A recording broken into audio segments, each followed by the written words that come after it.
അമ്മേ ചായ. അമ്മേ എന്റെ വണ്ടിയുടെ താക്കോല് തന്നെ അമ്മേ. താക്കോൽ ഇടാൻ നോക്കിയേ. അമ്മേ ഷർട്ട് തേച്ചരാവോ? ഇങ്ങനെ പത്രം പോകാൻ ഷർട്ട് തേച്ചു നിനക്ക് ഇത്രയും പ്രായമായില്ലേടാ. പോത്ത് പോലെ വളർത്തില്ല. നിനക്ക് നിന്റെ കാര്യങ്ങളെങ്കിലും ചെയ്തുകൂടെ? എനിക്കിവിടെ 100 കൂട്ടം പണിയുണ്ട്. ഇപ്പൊ അമ്മ ഉണ്ടല്ലോ. അമ്മന്റെ എത്രയും ബുദ്ധിമുട്ടാണ് എന്റെ കല്യാണം കഴിപ്പിക്കുക. ബാക്കി ഞാൻ അവളോട് പറഞ്ഞത്. പിന്നെ അമ്മയോട് ഞാൻ എന്തെങ്കിലും പറയാൻ അമ്മ കൊതിക്കും. കണ്ടാ മതി.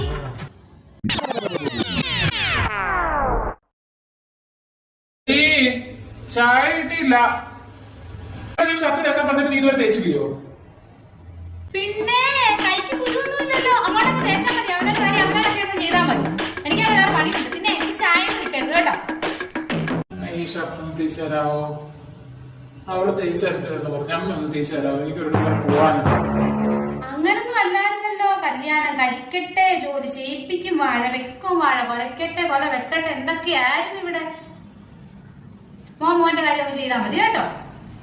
എന്നെ കൊണ്ടൊന്നും വേണം. പിന്നെ ഈ അവസരത്തിൽ പറയാൻ പാടുണ്ടെന്ന് പറയത്തില്ല. നീ എന്തെങ്കിലും ചായ ഇടാൻ പോവില്ലേ? എനിക്കൂടെ ഒരു ഗ്ലാസ് ചായ ഇട്ടുണ്ടോ കേട്ടോ. കൊറേ സൂചിച്ചതല്ലേ, നീ ഇച്ചിരി കഷ്ടപ്പെടും.